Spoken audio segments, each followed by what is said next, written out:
अस्सलाम वालेकुम, मैं हूं आपका एस्ट्रोलॉजर सनी। आज फिर बहुत अफसोसनाक वाकया, पाकिस्तान में फिर बम धमाके। जैसे पहले कहा था कि सैटर्न की पूरी नज़र है मार्स के ऊपर, वही धोखा, वही फरेब, वही फ्रॉड होगा। अगर अभी तक आपने मेरे चैनल को सब्सक्राइब नहीं किया तो प्लीज़ उसे सब्सक्राइब कीजिएगा और बेल के बटन को ज़रूर दबाइएगा ताकि हर आने वाली वीडियो सबसे पहले आपको मिले।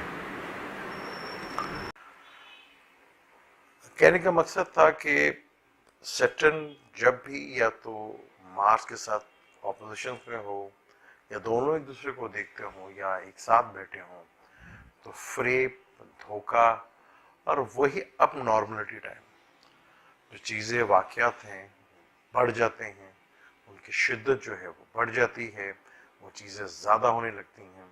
पहले क्या था, जब सैटर्न मार्स को देख रहे हैं तो बम धमाके, वही टेंशन, वही डिप्रेशन। बहुत से लोग अब चीखेंगे। सैटर्न सैजिटेरियस में बैठा हुआ है और अब वो नवांशा में भी बुर्ज ल्यू में आने वाला है 28 दिसंबर को। जो बहुत पहले कहा था कि जब सैटर्न नवांशा में बुर्ज ल्यू में आएगा तो हालात बहुत मुश्किल तरीन होते जाएंगे, बहुत से लोग जेल में जाएंगे और माहौल फिर टेंशन और डिप्रेशन की तरफ, बम धमाके की तरफ जाएगा। अब 16 दिसंबर को सन भी सैटर्न के साथ मिलेगा। दोनों एग्रेसिव ग्रह हैं, दोनों ही टेंशन और डिप्रेशन, दोनों का मिलना टेंशन और डिप्रेशन का इलामत। पाकिस्तान के चार्ट में देखें तो पाकिस्तान के चार्ट में ये 8वें घर में आ रहा है। सैटर्न सैजिटेरियस में बैठा हुआ है और सन भी उधर ही आएगा 16 दिसंबर को। इन दोनों का किरान पाकिस्तान का 8वां घर साउथ वेस्ट बनता है। तो वही दुश्मन हमारे और हमारे बीच के दुश्मन, वही डिप्रेशन और टेंशन पाकिस्तान का माहौल खराब करने की कोशिश करेंगे।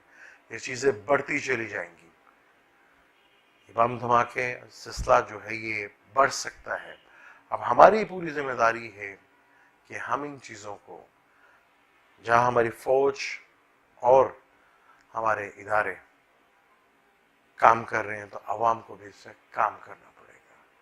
सैटर्न और सन का किरान 16 दिसंबर को पाकिस्तान के दायचे में 8वां घर, और 8वां घर साउथ वेस्ट का होता है। पाकिस्तान का साउथ वेस्ट बलोचिस्तान बनता है। बलोचिस्तान में हालात को खराब किया जा सकता है। टेंशन और डिप्रेशन, जो लोग बहुत अरसे से खामोश बैठे हुए हैं अब आपको चीखते चलाते नजर आएंगे, वो रोडों के ऊपर नजर आएंगे और वो लोग अब आपको शोर डालते हुए नजर आएंगे। फिर इंतहाई मुश्किल टाइम, सैटर्न भी आ रहा है, सैजिटेरियस में बैठा हुआ है और नवांशा में D9 में बुर्ज ल्यू में। एक अजीब फाक है, पाकिस्तान में जब भी ऐसा होता है तो पाकिस्तान में किसी न किसी लीडर की डेथ भी होती है या कोई सरबराह की डेथ भी होती है या पॉलिटिशियंस की डेथ होती है। ये टाइम था ही खतरनाक है। तो सैटर्न मार्स को पूरी नजर से देख रहा है और सन के साथ भी इसका कंजक्शन होगा। मरकरी रेट्रोग्रेड है, गलतफहमी और गलत इंफॉर्मेशन से बचना है हमें। बहुत गलत इंफॉर्मेशन फैलाई जाएंगी, गलत चीजें जो पहले से बहुत ज्यादा फैल रही है इस हुकूमत के बारे में, वो टाइम फिर शुरू हो गया है। मुश्किल टाइम फिर दोबारा शुरू हो गया है और बहुत ही मुश्किल टाइम। सैटर्न भी D9 में 28 नवंबर को सैजिटेरियस D1 में है और D9 में वो बुर्ज असद यानी ल्यू में होगा। मुश्किल टाइम और सन सैटर्न का किरान एक इंतहाई मुश्किल तरीन टाइम है ये पाकिस्तान के चार्ट के हिसाब से। खान साहब के चार्ट को अगर हम देखते हैं, वो लिब्रा हैं और उनके तीसरे घर में हो रहा है। तीसरे घर में ट्रांजिट में ये दोनों ही बहुत अच्छे होते हैं।